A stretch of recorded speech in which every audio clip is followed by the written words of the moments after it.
The Trine. Not this again.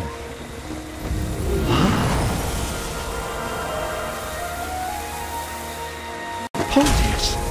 Amadeus, get your things! We need to save the kingdom!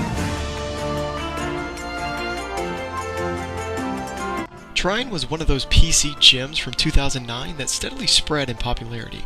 With its classic side-scrolling combat and intricate puzzle design, it was impossible not to appreciate the amount of detail that was showcased.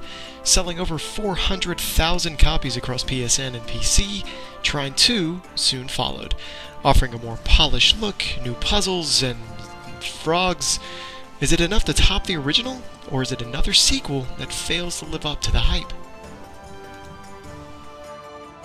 Once upon a time, there were 3 valiant heroes, chosen by a magical artifact called the Trine.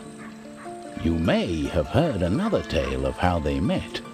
Trine 2 continues the story of 3 unlikely heroes bound together by a mythical artifact, the Trine.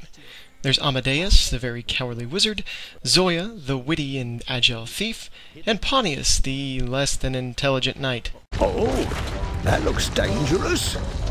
The story is told through the occasional ominous cutscene, found note, or witty banter between the heroes as they progress. Despite these elements, it's the narration that gives the feeling of playing out a classic fable rather than some event that's evolving in real time. Coupled with a perfectly tuned original soundtrack to match the feel of the game, the presentation is way above any typical side-scroller. The heroic 3 had made their way through the traps and terrors of the strange treehouse. Though the story is basic, the visual appeal of the game is anything but. Each level in the game is visually stunning, as backdrops and lighting bring the 2D platformer to life. Vivid purples and blues complement the darker areas, and rays of orange light peek through tree branches and sunsets. Each new level is like an acid trip through a color wheel, and textures and animations never fail to impress.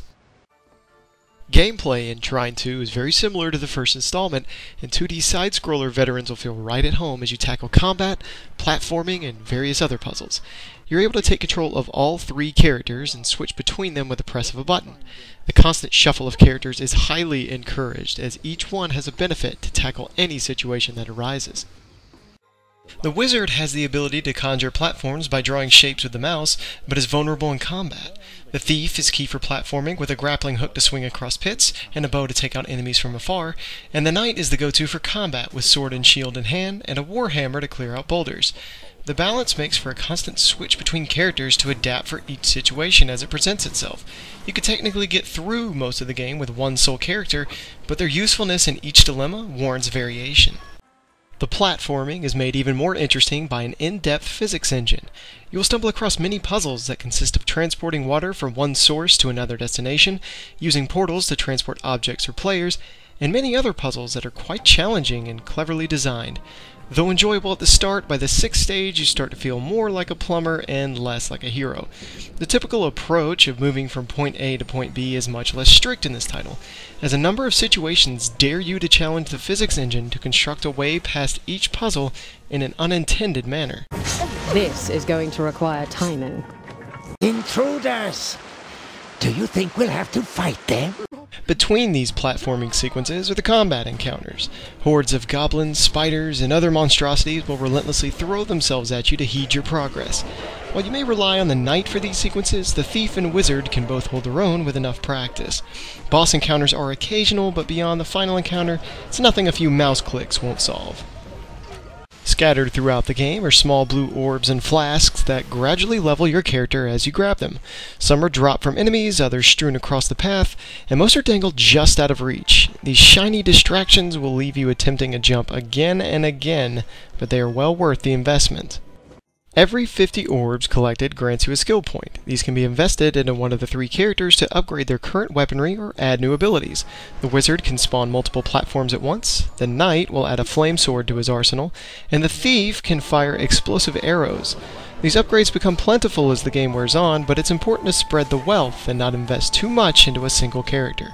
Acting as a totally different experience altogether, the cooperative multiplayer is where the game stands out.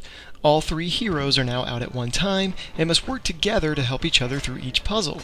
It adds a bit more challenge and thinking to the mix, with each hero playing their respective role to progress the obstacles ahead. Though you could still leave your friend behind and they'll warp to you eventually, they'll probably try to push you off the nearest cliff. 3 heroes at once also means opportunity for platforming assistance. The wizard can levitate his platforms with the other player on top, the knight can block harmful vents, and even act as an additional boost. It's this unique feeling of camaraderie that the single player lacks, and makes the multiplayer the prime way to experience the story. Despite the stunning presentation, the short story is very short. Clocking in at a mere 6 hours, it won't be long before your adventure is already at an end. Diehards have reason to go back and find all the collectibles, but even that fails to really extend the life of the game. Checkpoints are plentiful, and combat is easily thwarted by hopping in and out to restore health or lost characters. Enemy types tend to stick toward the goblin side, and there's very few variations that you'll find near the end of the game. Dare come into my lair? Crush them!